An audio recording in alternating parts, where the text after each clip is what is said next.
Okay, तो आज का हमारा टॉपिक क्या होने वाला है?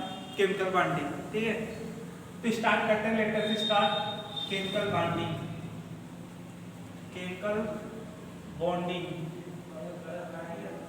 जिसको हिंदी में बोलते हैं रासायनिक बंध। ठीक है, इसका जो हिंदी में नाम है वह है रासायनिक बंध। ओके, रासायनिक बंध हिंदी बोलते हैं रासायनिक बंध। लेकिन केमिकल बॉन्डिंग में क्या पढ़ते हैं कि the branch of chemistry in which we study the formation of bond. ठीक है, बॉन्ड के फॉर्मेशन के बारे में पढ़ते हैं and what will be effect of bond on the stability of molecule. ठीक है, जो बॉन्ड की स्टेबिलिटी है वह बॉन्ड जो है वह किस तरीके से किसी मॉलिक्यूल को स्टेबिलिटी प्रदान करता है। ठीक है, देता है। और भी बहुत सारी चीजें पढ़ने वाले हैं, प्रॉपर्टी ऑफ बॉन्ड पढ़ने वाले हैं। इसी के थ्रू हम बहुत सारे कुछ ऐसे मॉलिक्यूल की ज्योमेट्री के बारे में पढ़ेंगे। ये तो मैं ब्रीफ इंट्रोडक्शन दे रहा हूँ केमिकल बॉन्डिंग का। ठीक है, लेट अस स्टार्ट अपने टॉपिक पे आते जाते समय को बर्बाद न करते हुए। तो केमिकल बॉन्डिंग जो है आपको हम लोग पढ़ेंगे। ठीक है, लेकिन थोड़ा सा कोई भी व्यक्ति अगर केमिकल बॉन्डिंग पढ़ता है तो उससे पहले थोड़ा सा हमको एक एटॉमिक स्ट्रक्चर के बारे में बढ़िया से नॉलेज होना चाहिए, क्योंकि जो भी व्यक्ति एटॉमिक स्ट्रक्चर के बारे में नहीं जानता सही से वह केमिकल बॉन्डिंग को अच्छी तरीके से ना समझ सकता है, ना पढ़ सकता है। ठीक है, ना किसी को समझा सकता है। तो थोड़ा सा जो हमने एटॉमिक स्ट्रक्चर ऑलरेडी पढ़ रखा है उसके बारे में थोड़ा सा एक फास्ट मोशन में सब एक बार रिकॉल कर लेते हैं, क्योंकि केमिकल बॉन्डिंग में जो एटॉमिक स्ट्रक्चर जो चीज़ हम लोग पढ़े उसी का यूज होने वाला है। तो केमिकल बॉन्डिंग तो हम पढ़ ही लेंगे। ठीक है, बॉन्डिंग केमिकल बॉन्डिंग के बारे में पढ़ लेंगे। थोड़ा सा एक फास्ट मोशन में एटॉमिक स्ट्रक्चर के बारे में जानना है। ठीक है, कैसे? देखिए, हम पहले ही पढ़े थे एटॉमिक स्ट्रक्चर के बारे में। कहाँ से पढ़े? शुरू से पढ़ लेते हैं फास्ट मोशन में, कोई दिक्कत नहीं होगा, बहुत ज़्यादा समय नहीं लगेगा।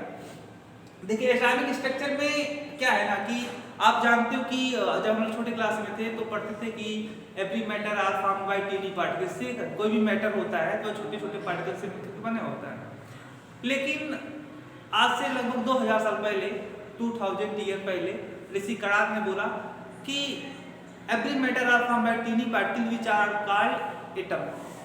ठीक है, परमाणु। उन्होंने हिंदी में शब्द नाम लिए क्या दिया था? परमाणु। यानी दुनिया का हर एक मैटर किससे मिलकर बना होता है? परमाणुओं से मिलकर बना होता है। परमाणु जो होता है अति सूक्ष्म होता है, मतलब very very very small particle होता है। तो वो सारी चीजें हम लोग पढ़ चुके हैं, लेकिन यहाँ पे एक ब्रीफ इंट्रोडक्शन दे रहे हैं। तो एक कणाद का कहना था। फिर डाल्टन आए थे। डाल्टन ने बोला था कि the smallest part of matter are called atom. यानी किसी मैटर को जब ब्रेक डाउन करते हैं तो धीरे धीरे वो छोटा होता चला जाता है, और एक समय ऐसा आता है कि इतना छोटा स्टेज मैटर का मिलता है जहाँ पे हम उससे ज़्यादा डिवाइड नहीं कर सकते। यानी किसी मैटर का सबसे छोटा हिस्सा जो है, सबसे छोटा पार्ट क्या कहलाता है? एटम कहलाता है। तो उन्होंने कहा था कि एटम के बारे में प्रॉपर्टी भी बताई थी। जैसे उन्होंने कहा था कि एटम को आप divisible, atom is not divisible, atom can not exist independently, atom can not be created, can not be destroyed in chemical reaction. ठीक है, all the atom of an element are equivalent, are similar in mass, volume, weight. ठीक है, etc. वो लंबा सा एक कहानी था। ठीक है, उसके बाद हमने क्या पढ़ा कि नहीं, एटम के अंदर के बारे में जानकारी डाल्टन ने नहीं दे पाए थे। ठीक है, तो अंदर के एटम के अंदर के बारे में जानकारी कैसे हुई? जब हम लोगों ने डिस्कवरी ऑफ इलेक्ट्रॉन, प्रोटॉन और न्यूट्रॉन की डिस्कवरी हुई, इलेक्ट्रॉन की डिस्कवरी, प्रोटॉन की डिस्कवरी, न्यूट्रॉन की डिस्कवरी हुई, वहां से पता चला कि नहीं भाई, जो डाल्टन बोल रहे थे कि एटम इज नॉट डिविजिबल, वो एटम क्या होता है? डिविजिबल होता है। ठीक है, वो ये कोई भी एटम तीन पार्टिकल्स, तीन फंडामेंटल पार्टिकल से मिलकर बना होता है, इलेक्ट्रॉन, प्रोटॉन, न्यूट्रॉन। ठीक है, इलेक्ट्रॉन की डिस्कवरी हो गई थी कैथोड रे के द्वारा। ठीक है, और फिर प्रोटॉन की डिस्कवरी हो गई थी, ठीक है, कैनाल रे के द्वारा, और न्यूट्रॉन की डिस्कवरी हो गई थी बोरान पे अल्फा पार्टिकल का बम्बार्डमेंट करके। तो इसके बाद कौन आए थे? रदरफोर्ड। रदरफोर्ड ने क्या बताया था कि रदरफोर्ड ने बताया था कि एक गोल्ड की आप फॉइल लोगे, ठीक है, गोल्ड की फॉइल लोगे और इसके सामने आप रेडियम रख दोगे। रेडियम एक रेडियो एक्टिव एलिमेंट होता है। तो वह रेडियो एक्टिव एलिमेंट क्या करता है? कंटिन्यूसली क्या करता है? अल्फा बीटा पार्टिकल का डीके करता है। तो यहाँ से अल्फा पार्टिकल निकलते हैं और जो यहाँ पे गोल्ड फॉइल है, पतली सी फॉइल है जिसका डायमीटर होता है 10⁻² टू 10⁻⁴ सेंटीमीटर।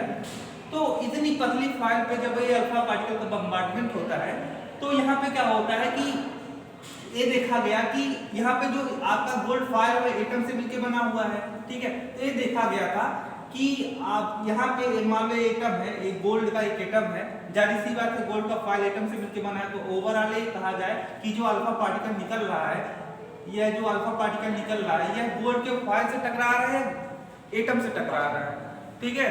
तो यहाँ पे क्या होगा कि जैसे ही इस पे इसका अल्फा पार्टिकल का बम्बार्डमेंट होगा तो ये देखा गया कि मोस्टली जो एटम है, मोस्टली अल्फा पार्टिकल है, वह क्या हो रहा है कि जैसे 1 लाख में से एक, अगर मैं बात करूं 1 लाख अल्फा पार्टिकल जब इससे बम्बार्डमेंट करते हैं इस एटम से, तो उस 1 लाख में से केवल एक अल्फा पार्टिकल ऐसा होता है जो डायरेक्टली जाता है और डायरेक्टली वापस चला जाता है, जो सीधे जाता है और सीधे जाकर के क्या हो जाता है, बाउंस हो जाता है अपोजिट डायरेक्शन में। बाकी अल्फा पार्टिकल क्या होते हैं, हल्के से मुड़ जाते हैं या बिना मुड़े हुए सीधे पेनिट्रेट करके एटम को बाहर निकल जाते हैं। तो उससे उन्होंने वो तो लंबी कहानी थी, क्या इसके बारे में ज्यादा बताऊं। तो अल्फा पार्टिकल के यहाँ पे रदरफोर्ड एक्सपेरिमेंटल से ये पता चला था कि ये एटम जो होता है, एटम के बीच में एक ऐसा हर एक एटम के बीच में एक ऐसा हार्ड डेंस मटेरियल होता है, बहुत ज्यादा डेंस होता है, बहुत ज्यादा हार्ड मटेरियल होता है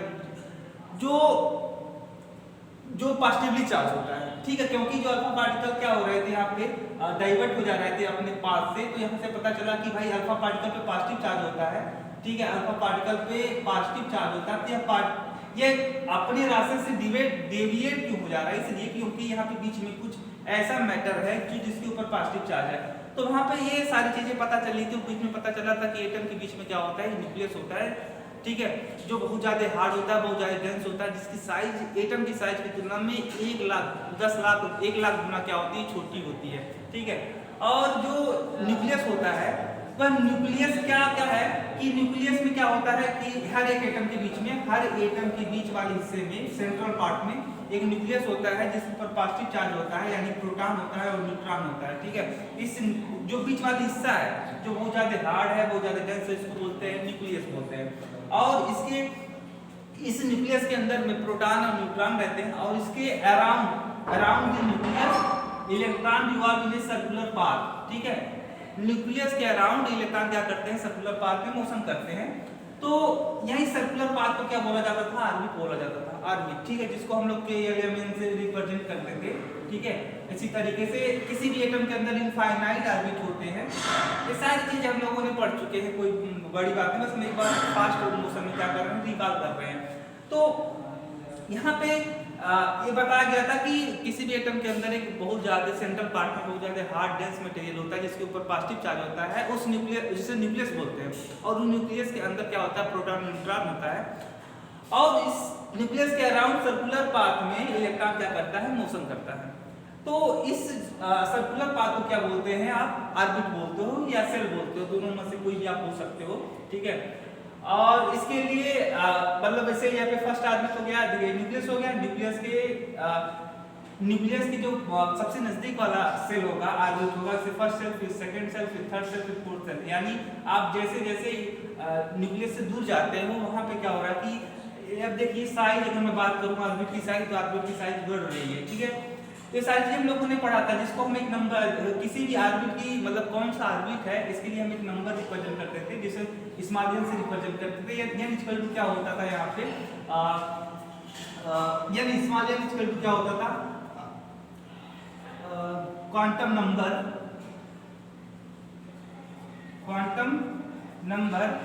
of an orbit, principal quantum number, ठीक है, principal quantum number of an orbit, principal quantum number of an orbit. यहाँ पे हम लोग स्मॉल एन से रिप्रेजेंट करते थे, ठीक है।